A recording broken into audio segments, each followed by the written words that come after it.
comes with a standard wall plug-in to run it and to charge the battery.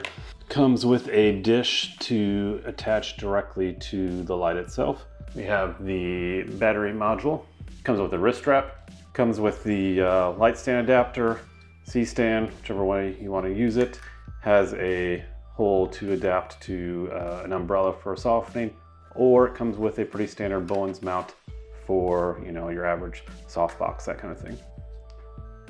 It is plastic, feels solid plastic, but plastic nonetheless. And then you have the light module itself. We'll get this plugged in, and then you have the light. Then we have the actual light device here, controlling the color and brightness. Fan on the back, we'll see how loud it is. You've got the single chip on the front, and we'll get this powered on and see how we're looking. We have 3 guides in here. One is a warranty and just some warnings. We have the Bowens mount adapter with you know, your basic directions, along with some QR codes for some video tutorials on that.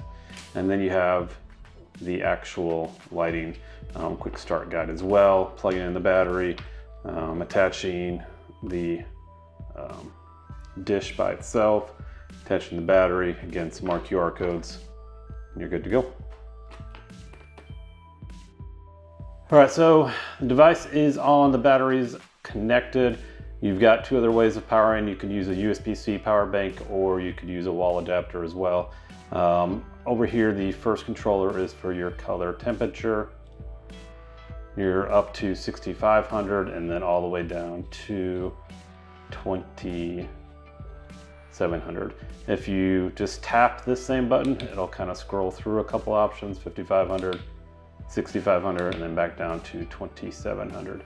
Down here, you have options to dim, you know, all the way up to 100. Again, you could do a quick tap for 50, another quick tap for 100, and then back down to 0. I'm gonna leave it at 100 here for a moment while we're talking, and hopefully the fan will kick on and you will see how loud that actually can get, which so far I don't think it's too bad. The camera mic is probably no more than, say, 3 feet away. The lav I'm using, you know, no more than a foot. The fan is on, so I'll be quiet. We'll switch between both mics so you can hear both options.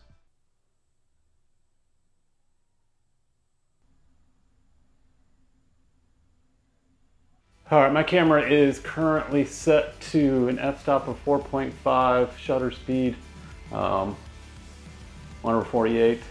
The ISO is 200. This is a GH5, so micro four third aspect ratio and stuff. So what you're seeing right now is with the room light that was on now turned off.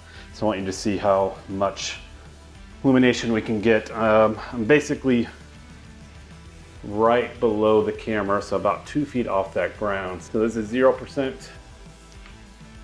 We are at 50, which you already see, at least I see on my screen. I'm already getting some zebra stripes. Of course, if I go to 100, we're just gonna blast the whole image with zebra stripes.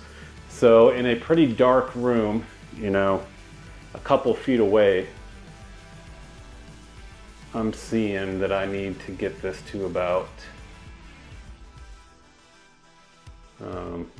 20% before I basically get rid of my zebra stripes. As far as a first impression sort of review here, the light itself does feel pretty solid. From what I could tell, the fan seemed pretty quiet. You know, you do have this reflector to tighten the light some. You've got, you could take it off, I guess, and shoot a little bit a wider spread light, but then your chip is pretty well exposed. So that is something to consider about. Most of these kinds of lights are gonna have the chip covered to at least some sort of degree, so yours is kind of out there in the open.